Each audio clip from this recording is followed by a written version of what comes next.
ini adalah belas kasih Allah, dan kita diajak menggumuli perikop demi perikop di dalam Injil Matius. Sebetulnya kalau kita membaca perikop membaca Matius pasal 9 secara utuh, kita bisa melihat betapa indahnya, betapa dalamnya apa yang dikatakan belas kasih Allah itu. Cuma hari ini kita hanya melihat 2 perikop saja yang kita baca tadi. Kita renungkan 2 perikop itu. Tapi 2 perikop itu cukup menarik karena terkait dan tidak lepas dari pergumulan kita sehari-hari, ya. Bapak, Ibu, dan saudara-saudara yang terkasih dalam Tuhan, saya mengawali perenungan ini dengan sebuah cerita. Ceritanya adalah ketika suatu waktu saya flashback kembali ke pelayanan saya sewaktu saya masih berpelayanan sebagai pendeta rumah sakit, karena cukup menarik pengalaman-pengalaman yang terjadi di sana. Suatu waktu saya mendampingi seorang ibu di ruang perawatan yang mana anaknya sedang mondok. Mondok itu istilahnya untuk apa ya? Yang sedang dirawat gitu ya. Kami seringkali mengatakan yang sedang mondok. Nah, dikatakan bahwa katanya menurut para perawat di sana, pasien ini cukup istimewa. Istimewa dalam tanda kutip gitu ya. Istimewa tanda kutip. Nah, setiap hari yang ada yang keluar dari mulut ibu ini maupun anaknya yaitu hanya omelan. Mereka hanya bisa mengomel, mengeluh. Itu yang selalu keluar dari mulutnya. Ada saja yang dijadikan kambing hitam, gitu ya. Entah dokternya, entah perawatnya, entah orang-orang yang ada di ruangan itu. Itulah yang mungkin bisa dikatakan istimewa. Nah, seperti biasa saudara-saudara, saya ditugaskan mendampingi ibu itu dan anaknya. Dan seperti biasa, saya tidak pernah menanyakan sakit apa pada pasien itu, ya, ataupun pendampingnya. Karena satu, biasanya sebelum kami mengunjungi pasien, informasi itu sudah didapat dulu gitu ya. Itu sudah otomatis. Biasanya para dokter, perawat selalu memberikan informasi itu kepada kami. Jadi kami tidak perlu menanyakan. Yang kedua, saudara, bukan hanya itu. Bila pasien sudah percaya kepada kami, biasanya kan langsung terbuka.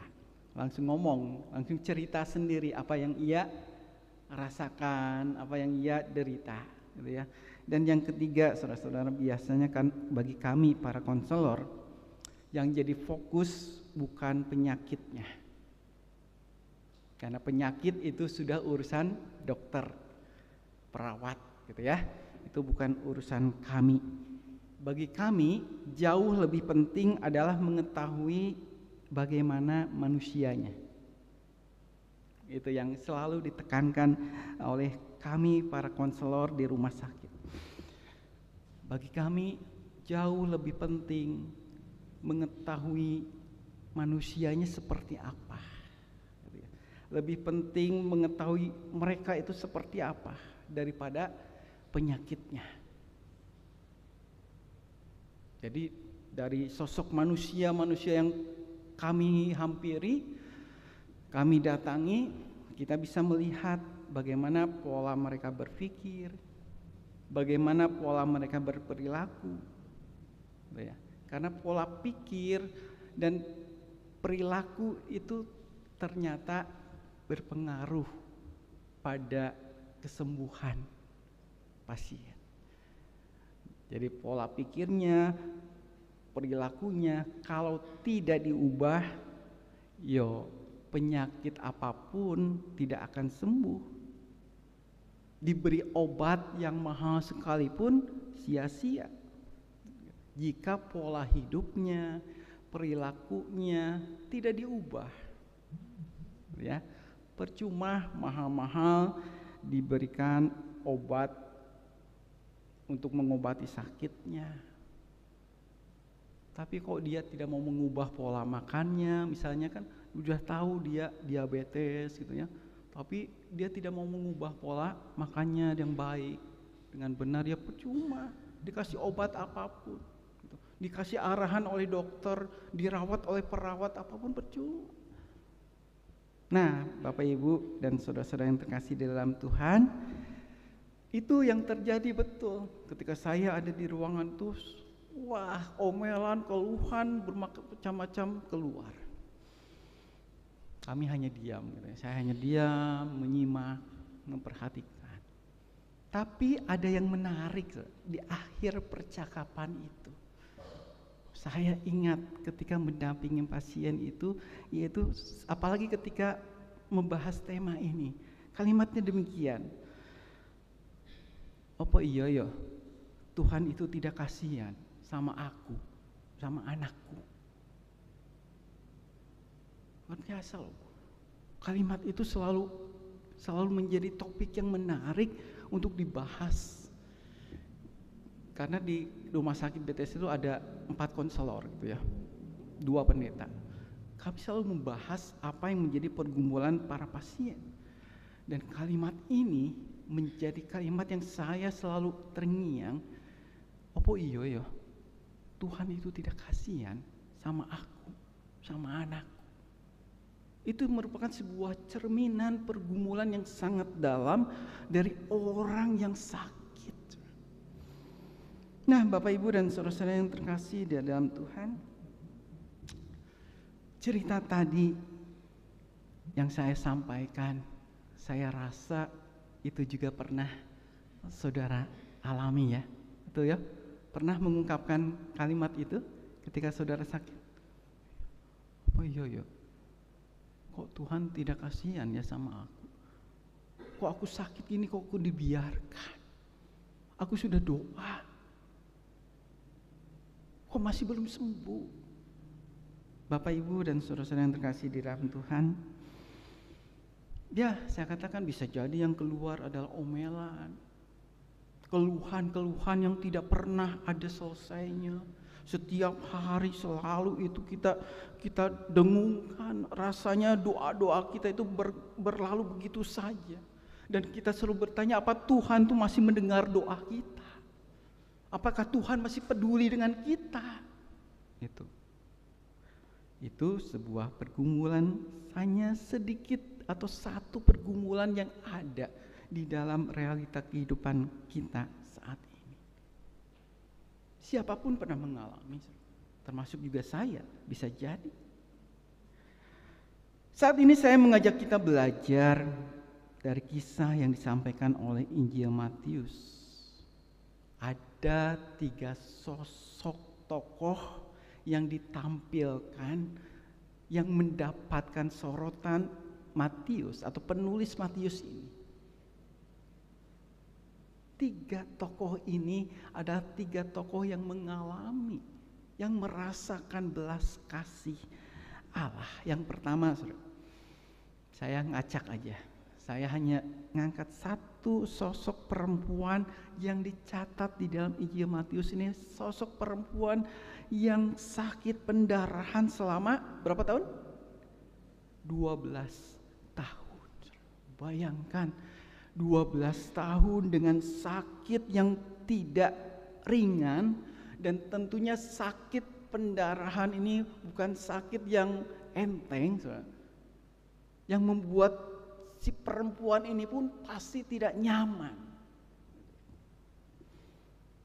Kita mungkin yang hanya sedikit sakit sedikit pun pastinya merasa tidak nyaman gitu. Dengan sakit batuk pun gitu, pilek aja kita sudah nggak nyaman, apalagi ini sakitnya cukup berat. Perempuan ini bahkan sudah menghabiskan banyak uang untuk berobat ke tabib-tabib, tapi tidak sembuh. ketika ia melihat Yesus hadir di tengah-tengah kerumunan orang banyak, ia gunakan kesempatan itu untuk menjamah jubahnya. Di dalam kesakitannya, bisa bayangkan saudara, di dalam sakitnya ia mencoba meraih Yesus yang ada di tengah-tengah kerumunan banyak. Bayangkan saudara, usahanya yang tidak mudah, gitu ya. Harus mengisikan orang, harus nyelap-nyelip, nggak mudah.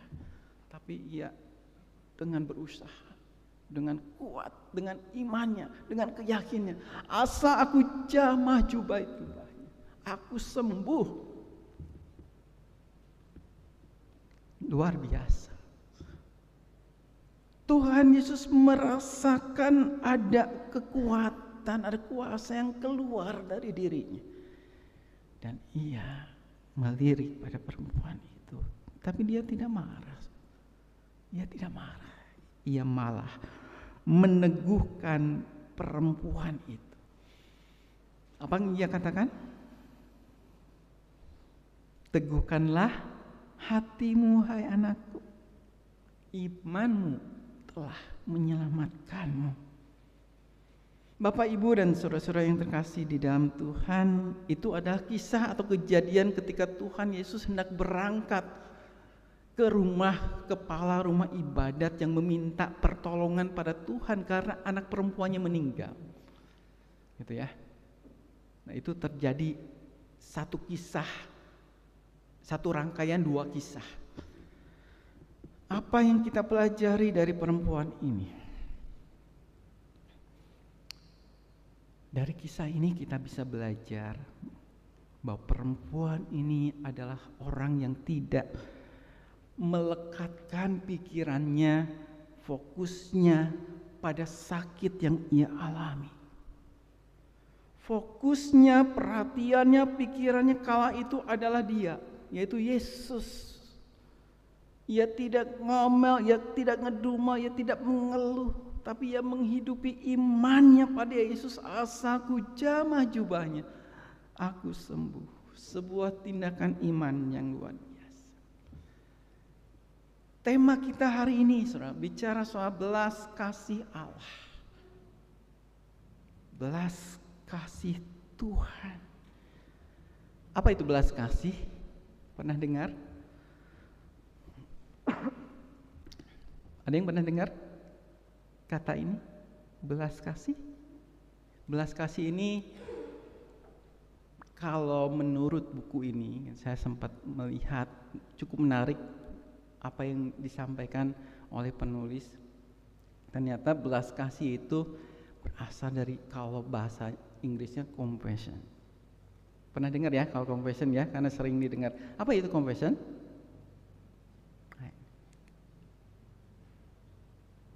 Bagaimana kita mau menanggungkan perasaan orang lain pada kita. Itu compassion. Apa yang diderita orang lain itu dihadirkan, ditempatkan pada kita.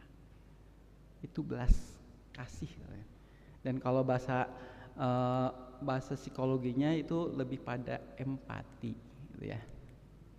Ini pada empati. Rasaku kuletakkan padamu, rasamu kuletakkan padaku. Dan inilah yang biasa juga kita temui di dalam keseharian kita. Lantas bagaimana dengan belas kasih Tuhan? Bapak, Ibu, dan saudara yang terkasih di dalam Tuhan Yesus Kristus, ketika kita bicara soal belas kasih Tuhan, maka tema ini bukan hanya sekedar untuk dicatat, dipikirkan saja, tapi ketika kita bicara soal belas kasih Tuhan, ini menjadi sebuah pewartaan bagi kita semua. Belas kasih Tuhan menjadi sebuah pewartaan yang istimewa, karena belas kasih Tuhan itu selalu diberitakan dan sungguh nyata bagi siapapun, tidak terkecuali. Belas kasih Tuhan diwartakan dan ditujukan untuk siapapun tanpa pengecualian. Entah dia dari kelompok mana, entah dia etnis mana, entah dia siapapun dengan profesi apapun, belas kasih Tuhan itu ditujukan bagi mereka. Nah, saudara-saudara yang terkasih di dalam Tuhan, belas kasih Tuhan juga ditujukan bagi mereka yang sakit. Belas kasih Tuhan ditujukan bagi mereka yang berduka, bagi yang kehilangan, bagi yang mengalami musibah. Belas kasih Tuhan juga diwartakan dan diberitakan untuk semua kalangan yang juga menjalani berbagai pergumulan-pergumulan lainnya. Tapi yang menjadi pertanyaan, saya seringkali menggumuli pertanyaan ini adalah, siapa sih yang mendapat belas kasih Tuhan itu? Yang bisa merasakan belas kasih Tuhan itu sesungguhnya? Jika memang belas kasih Tuhan itu diberitakan bagi semua orang tanpa kecuali, kenapa kok masih ada orang-orang yang merasa Tuhan tidak mengasihinya? Kenapa kok masih ada orang-orang yang merasa Tuhan sudah tidak peduli pada dirinya? Berarti bertentangan sekali dengan pemberitaan tadi. Ya. Kok beda pewartaan dengan realita yang sesungguhnya? Nah, saudara-saudara yang terkasih di dalam Tuhan, siapa mereka yang dapat merasakan belas kasih Tuhan? Saya merefleksikannya dengan perenungan begini. Mereka yang dapat merasakan belas kasih Tuhan adalah mereka yang mau bersedia melepaskan diri dari kemelekatannya pada penderitaannya, pada sakitnya, pada rasa kehilangannya, pada rasa penderitaannya. Belas kasih Tuhan dapat dirasakan oleh mereka yang seperti itu. Entah, coba rasakan sendiri, alami sendiri. Dan saya hubungkan dengan cerita di awal, dengan pasien yang sakit yang seringkali mengeluh, ngomel, ngedumel, nuntut gitu ya, bahkan mempersalahkan Tuhan. Dapatkah ia merasakan belas kasih Tuhan itu? Saya yakin tidak akan pernah bisa merasakan itu, gitu ya. Tidak akan pernah ia bisa merasakan betul-betul belas kasih Tuhan, karena sudah negatif, pikirannya negatif, perasaannya negatif. Dia terlalu melekat pada kesusahannya, seolah-olah dia sendiri yang paling menderita di dunia ini, gitu. Ketika kita sakit, seolah-olah kita itu orang yang paling sakit, satu-satunya orang yang sakit, yang paling menderita di dunia ini, sehingga ia perlu diperhatikan. Tapi sebaliknya, orang yang tidak melekat pada penderitaannya, kesusahannya, pergumulannya, ia pasti bisa merasakan energi itu, belas kasih Tuhan itu. Bahkan menggantinya dengan sikap syukur, dengan rasa syukur, dan memberikan fokusnya pada Tuhan, bukan dirinya lagi. Oh ya, ngerti ya? Nah, itu kira-kira alurnya. Mari, ketika kita ingin merasakan belas kasih Tuhan, lepaskanlah diri kita dari berbagai kemelekatan pada hal yang membuat kita susah, sengsara, menderita. Tapi ganti dengan ucapan syukur dan memberikan fokus hanya pada Tuhan.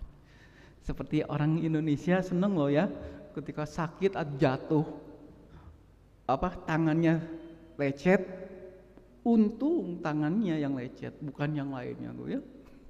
Bahkan ketika tulangnya patah pun, untung baru tangan yang patah, gitu kan?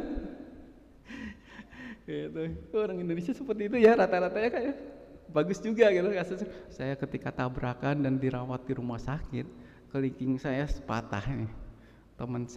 teman penatua di Wonosobo katakan, untung Pak baru jarinya yang patah gitu. Kamu kok gitu ya, kata temennya. Tapi itu semangat syukur gitu ya, sebetulnya semangat syukur yang bisa terus dihidup. Mari kita mengubah diri kita menjadi orang-orang yang penuh rasa syukur untuk bisa menerima belas kasih Tuhan. Dan ini saudara-saudara, tokoh yang menarik yang disampaikan oleh Injil Matius adalah Matius, orang pemungut cukai. Yang kita tahu Matius ini akan menjadi murid Yesus selanjutnya. Ketika Matius boleh menyaksikan dirinya bagaimana dia adalah orang yang betul-betul mengalami belas kasih Tuhan nyata betul. Siapa Matius ini? Dia pemungut cukai dengan profesinya, ia dibenci masyarakat, ia dikucilkan gitu ya. Karena Matius dengan profesi pemungut cukai tentunya sudah diketahui oleh banyak orang, oleh masyarakat saat itu. Dia adalah orang yang berdosa. Dia diberikan stempel berdosa, orang-orang yang berdosa. Karena seringkali para pemungut cukai memeras masyarakat ya, dengan cara berbagai macam cara, entah menipu, entah memaksa, entah korupsi dan sebagainya, sehingga mereka dikucilkan oleh masyarakat. Rasanya bagaimana kalau kita dalam posisi Matius, dikucilkan oleh orang banyak, diberikan stempel orang berdosa, rasanya wah. Tapi ketika Yesus mengatakan ikutlah aku, tanpa embel apa-apa, Matius mengikut Tuhan. Kenapa Matius bisa? Karena ia tadi mau meninggalkan kemelekatannya, gitu ya. Yang meninggalkan kehidupan lamanya, dia fokusnya pada Yesus. Bapak, Ibu, dan saudara-saudara yang terkasih dalam Tuhan, saya menutup perenungan hari ini dengan kesimpulan demikian. Yang pertama, belas kasih Tuhan dinyatakan bagi kita semua tanpa kecuali. Setuju? Tuhan tidak pernah memandang siapa dia. Yang jelas ia datang untuk orang-orang berdosa seperti saya, Bapak, Ibu, dan saudara-saudara.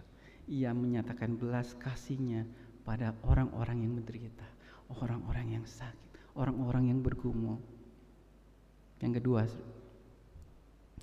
kita diajak untuk menjadi pewarta dan penyalur belas kasih Tuhan bagi mereka yang sakit, bagi yang sakit secara fisik maupun sakit secara jiwa.